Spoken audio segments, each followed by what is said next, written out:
Hey guys, Brian with Cajun Cardboard coming at you from the great state of Louisiana with another episode of Explore the Card, where we feature a Michael Jordan parallel or insert card, usually from the 90s. And today we are going to be talking about the 1998 Fleer Electrifying, which you can see on your screen. There's the thumbnail, one of many Jordan cards which features lightning in the background. Obviously, one of the most prominent and most well-known would be the Scoring Kings.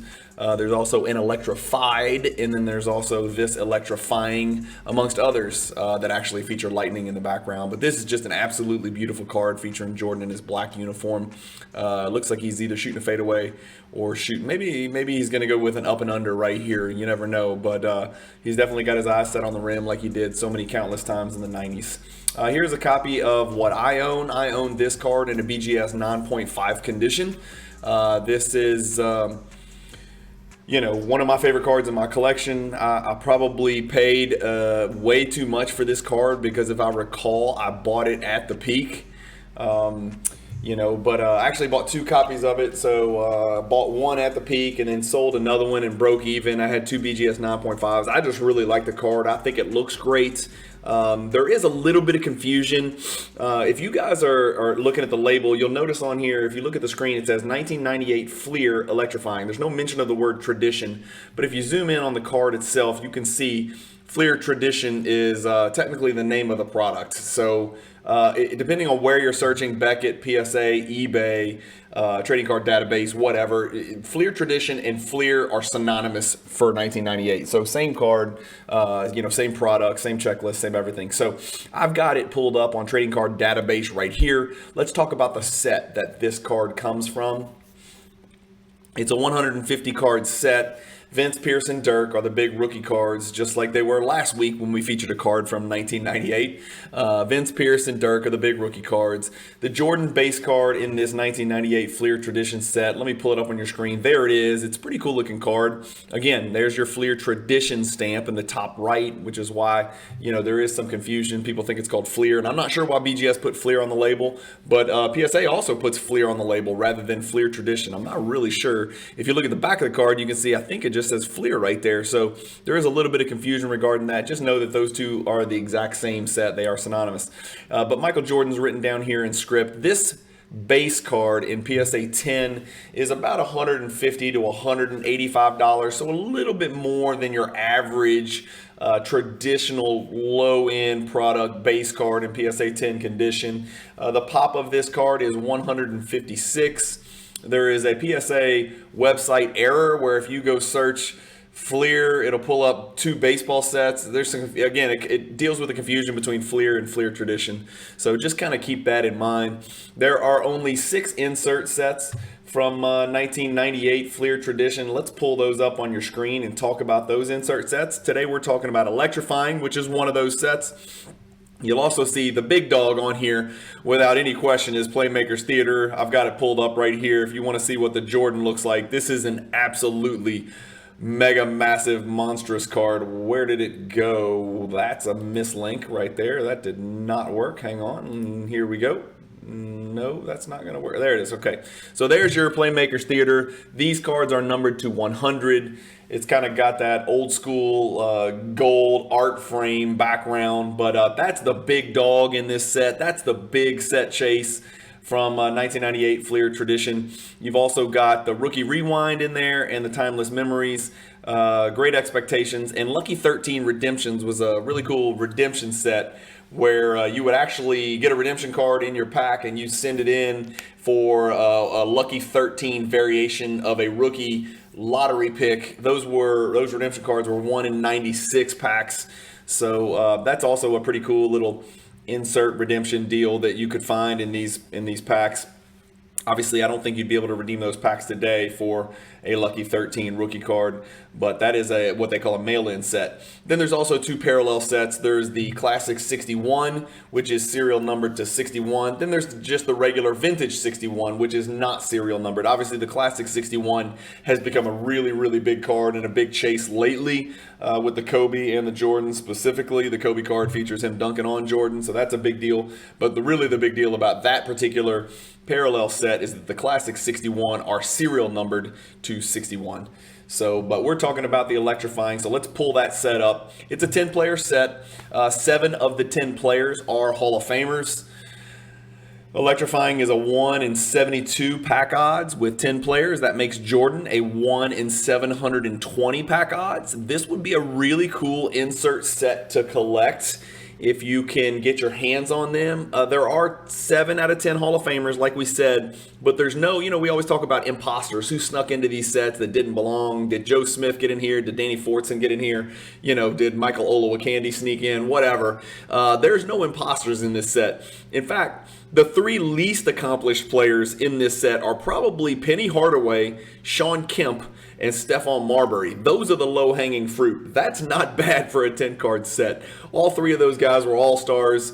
2 of them might still yet sneak into the Hall of Fame. So a really cool set to collect for set collectors out there. There's no scrubs, so you don't have to waste your money on Bob Sura or something like that. But anyway, that's a little bit about the 1998 Fleer Tradition set and the Electrifying set, generally speaking. Obviously, it checks the big boxes with Kobe and Jordan and Iverson and Rodman. I mean, some really big-time Garnett, some really big-time players in there for sure. Let's look at the card itself, and let's just read. I always like to focus on the card. So here's a picture of my card in my PWCC vault. It's a minimum gem. Again, centering's pretty tough on this card because there's not really a lot to line up here to check on centering, but this one's got a 9 sub grade for centering. If we scroll in on the back, we always like to read the corny narrative, so let's see what we got. It says, even after 13 seasons, it's still like a hostile takeover every time Jordan steps on the court. No matter what opponents throw at him, and they've tried everything, he has a little something extra to throw back or down. Even on the road, he gets the loudest cheers. So I think the play on words there is throw down, meaning he dunks a basketball. Even on the road, he gets the loudest cheers. That is, in fact, a fact. So I can remember Jordan filling road arenas forever. He tried to play in every game he could because he thought to himself, this might be the last time some small kid gets a chance to see me play basketball in his or her city. And it might be the only chance they get to see him play basketball. So he wanted to make sure he was on the court. So much for game management, which we are very familiar with today. Let's pull up the big chart, which you guys like to see. Here it is. This is really the 4 highest grades: the PSA 10, the BGS 9.5, the PSA 9, and the BGS 9. If you're looking at the chart, a couple of things initially stand out to me on this chart. First and foremost would be the disparity between the gem mint population between PSA 10 and BGS 9.5. As you can see, there's less than half as many PSA 10s as there are BGS 9.5s, and the percentage gem rate is significantly lower, with 23% PSA graded PSA 10s and 42% BGS 9.5 graded gem mints in Beckett slabs. If you combine the Beckett BGS 9.5 and BGS 9, that accounts for 88% of the Electrifyings graded. So you have an 88% chance to go BGS 9 or BGS 9.5. That's pretty good odds in my book. So if you buy a raw copy, you can grade quite confidently that there's a very good chance you'll get a 9. Of course, eliminating any glaring visible defects on the raw card that you decide to purchase. That's pretty good odds, even with BGS and PSA tightening up lately. But 68 PSA 10s to 154 BGS 9.5s, you would think would lead to a vast disparity in sold price. But it's really not that vast. So the last PSA 10 sold for $4,800. The last BGS 9.5, as you can see on your screen right here, sold for $4,000. But here's something I want to show you. If we pull up that BGS 9.5 sale, you can see it's steady, steady, steady. Somebody stole one for $1,980, probably a min gem. Nevertheless, if you go to view all sales and you look at this last sale that of $39.99, which I've rounded up to $4,000. Forgive me if I moved a penny off, but I want to show you this card. So if we look at the original listing, the card had 2 BGS 10 subgrades. So you can look at the label here. This is no ordinary BGS 9.5. Whenever you measure BGS 9.5 and you use comps and you process sales data to make better decisions on what a card's worth, you really have to pay particular attention to the subgrades. This is what I call a Gem Plus or a Super Gem Plus. It's got 2 9.5s and 2 10s for centering and surface.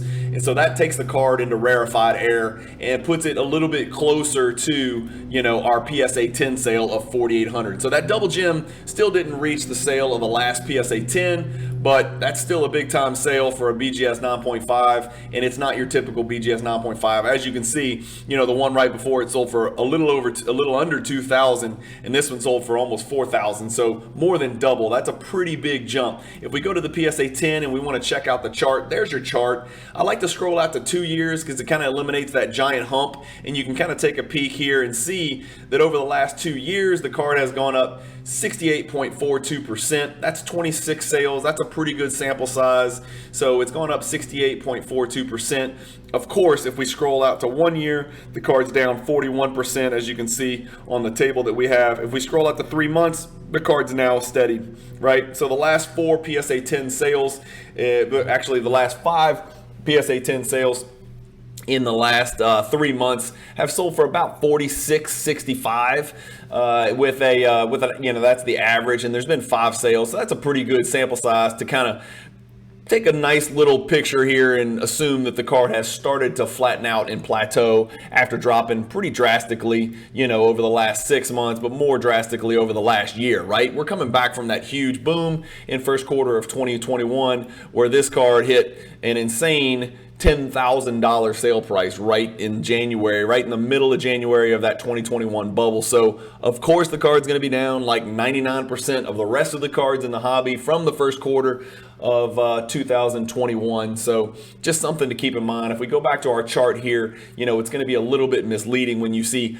the PSA 10 is down 17% and the BGS 9.5 is actually up 40%. Again, it's up 40% because the last sale was $4,000. That was a little bit of an aberration given the tremendous subgrades on that card. If you look at the pop, a lot of people are trying to grade this card. That's a lot of numbers down there in the PSA 9 and BGS 9 and a lot of swing and misses. So 41, you know, only 6 out of at least 47 submitted have graded PSA 10. Only 5 out of at least 33 graded have come out BGS 9.5. Remember, there's also PSA 8s, BGS 8.5s, etc., etc. So not many PSA 10s or BGS 9.5s being added to the pop report. Only 11 total being added in the last year. That's pretty impressive. If you look at, you know, how there's no black labels, okay? So let's get that out of the way. There's no black label Electrifyings. How cool would this card look in a black label? It would be insane. Black label, black Jordan uniform, number 23, you know, black under tights, you know, probably black shoes. I can't see. They're kind of cut off. It's a different uniform on the back, but that would be an incredible color matching, you know, with a black label BGS 10, but there are none. There are 2 BGS 10s, which I'm assuming would push well over the $5,000 mark, considering they are pop 2s. They would certainly outsell the PSA 10s, which are pushing on that $5,000 mark. So there's 222 combined gem or better copies. If we go back to our chart here, you can add up the PSA 10s and the BGS 9.5s, and it yields a 222 total gem copies out there to be had.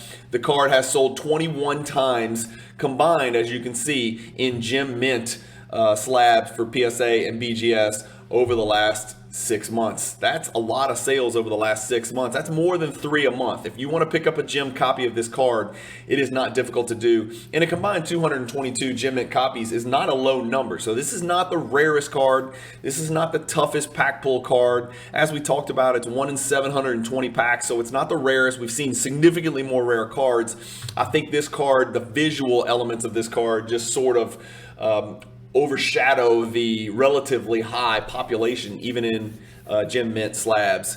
So what's on eBay? You want to buy one of these cards, or you want to know what these cards are selling for? I've got it pulled up on eBay. I've searched 1998 Electrifying Michael Jordan, and along the theme that we just mentioned, this is not a rare card. There's 25 options that appear on your screen. And so we've got a bunch of them pulled up. You'll see a raw, BGS 9, a raw, not our card. I don't even know what the heck that card is. 1998 Fleer checklist.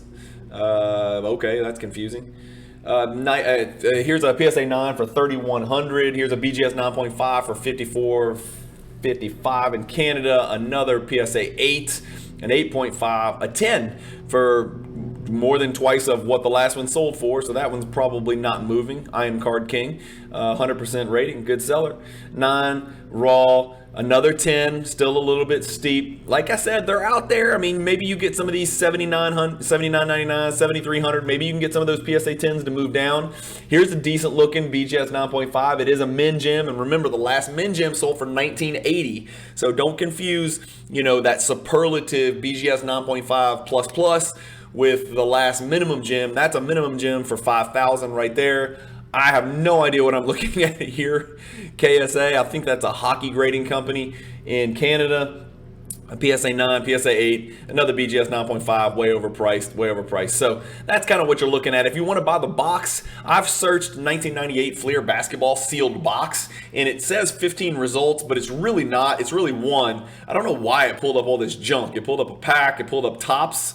It pulled up Fleer Focus. It pulled up Fleer Ultra. Here's the only box that pulls up. And you just got to trust me. I can scroll down, but the only box that pulled up is this one that Probstein has. Fleer Tradition. That's what the front of your box is going to look like with the great KVH. Keith Van Horn on the front. Was a super hot player at the time. Coming out of Utah, fantastic player in college.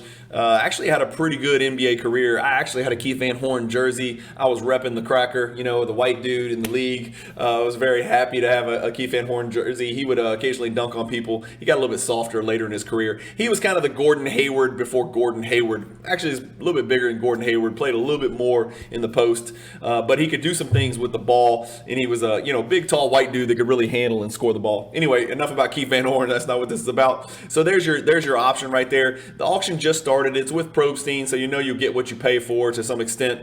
And it is a 98 Fleer Tradition Series 1 hobby box. So there's your box right there.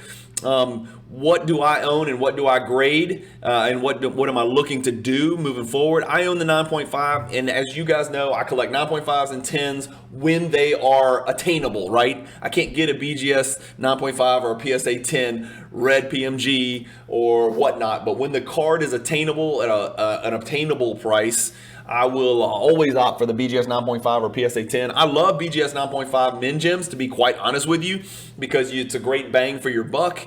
My plan is to hold this card for a very long time. Like I said, I had 2 of them. I moved one of them for a teeny tiny profit, decided to keep this one. I don't plan to upgrade this to a PSA 10. Personally, I'm fine with my 9.5. It's not the most important card in my Jordan collection, but that's where I'm at, and so that's what I'm looking to do, is just hold this for a very long time. Not for sale, not for trade. I like amassing a big Jordan collection, and this checks off one of my boxes for a card that I really do think is visually appealing.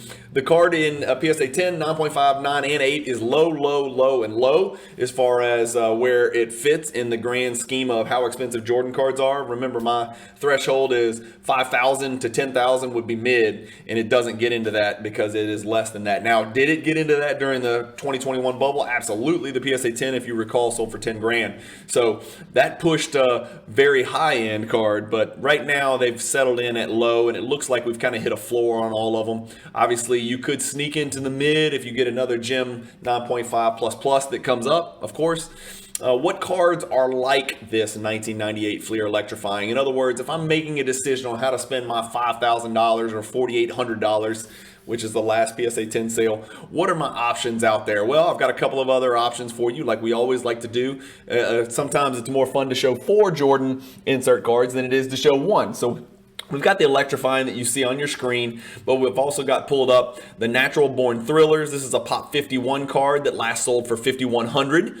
We've got our 1995 Skybox Premium Standouts Hobby, a little bit more off the radar Jordan insert from the 1995 Skybox Premium product, last sold for $5,000. That is only a Pop 10. I've tried to grade this card. I got punched in the nether region. This is a very difficult card to grade, which is why it's got a Pop 10 right there. I can tell you that card is tough to find in gem condition. And then the last comp is going to be your 1996 Metal, Michael Jordan Maximum Metal, which is a really good looking card. card, and I think a little bit off the radar card as well. I love the Metal and Metal Universe sets.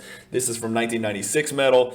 It's sort of a color, well, it is a color match with Jordan with a little bit of a metal, ball window in the background, but then the red shades of red, light red, dark red, bright red behind him. Really good looking card there. That's only a pop 24, and it last sold for $49.20. So all of these cards are almost identical as far as price.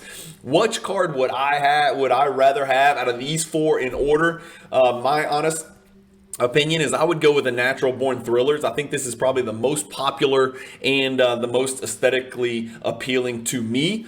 Next in line, I would go with our Electrifying that we're talking about today, because that's the next most beautiful card to me, even though it's significantly higher pop than all of the other ones. If we go back to our table, and remember, it's going to be a pop 154 and a pop 68 and PSA 10.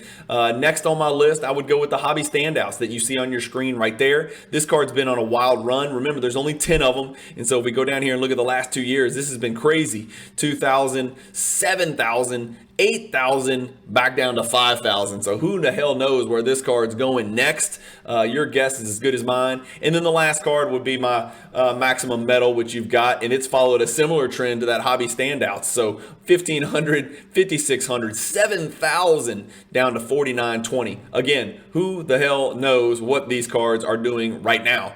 This Natural Born Thrillers is on a little bit more of an even keel, right? But if we look at the last 6 months, even it's down 22% just in the last two comps. So that's my my choices in order 1 through 4. Natural Born Thrillers, Electrifying, Hobby Standouts, then Maximum Metal. I give this card, this is the first half grade I've ever given. I'm going to give this Electrifying card that you see on your screen a 6.5 out of 10 on the Cajun cardboard scale of Jordan card relevance. I couldn't decide between a 6 and a 7. It's not a valuable or rare enough card to get a 7, but it looks so dang good. It's just so good looking in hand, and I really love the design with like the gold trickling in the background with the the white lightning behind him. It just doesn't get any better than that, especially when you got Jordan in the black uniform. It just really pops. That color contrast is fantastic, and then the PSA 10 label actually makes it look even better than my BGS 9.5 copy with the red border on the label, color matching the Electrifying and Michael Jordan font on the card. So I give it a 6.5 out of 10. Not the rarest card, not the most valuable card. It's not an absolute must-have for any Jordan collector in the world, but it's certainly a card to consider, just like the other 3 cards that we showed today. So that pretty much does it for today's episode, guys. I really appreciate you guys watching. Hope you're having a great week. You're watching this on a Friday. It's going to be, June 3rd, which is Cajun Cardboard Brian's birthday. So I will be turning 48 on Friday. I will tell you this, guys. I know there's a lot of bad things going on in the hobby. A lot of my cards are going down in value, but I will tell you right now, I know you're going to think I'm blowing smoke. I am extremely excited to be in the hobby right now. I'm having a lot of fun making content for you guys. I'm having a lot of fun educating and researching and finding cards that are off the radar. I'm also having a lot of fun looking at card ladder indexes and finding the cards that have gone down the most that I think shouldn't have gone down the most. And so I am looking to buy the dip. I know I might be crazy. Maybe I'm running into a burning building, but that's the way I've always done it. So I'm trying to buy when others are fearful. I know that's cliche nowadays, but it's real easy to get excited about the hobby when every single card you're buying is going up, regardless of who the player is on the face of the card or what the product is. But we're in nut cutting time and survival of the fittest time, where the most educated, the most diligent, and the most willing to work and research may be rewarded in the long term. And when I buy cards, I'm always looking at what I consider the long term, usually 3 to 5 years down the road minimum, often more than that. So anyway, thank you guys for watching. Keep collecting, stay positive in the hobby, and peace.